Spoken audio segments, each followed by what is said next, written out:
ครับเนาะ60นี่เนาะครับ60ออกจาก60มา97นะครับเนาะ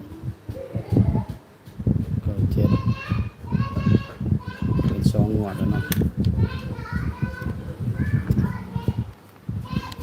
หลังจาก97เนาะครับเนาะ97เนาะครับมันมา78เนาะ78ออกจาก78แล้วก็มา7509เนาะครับเนาะนี่นะครับ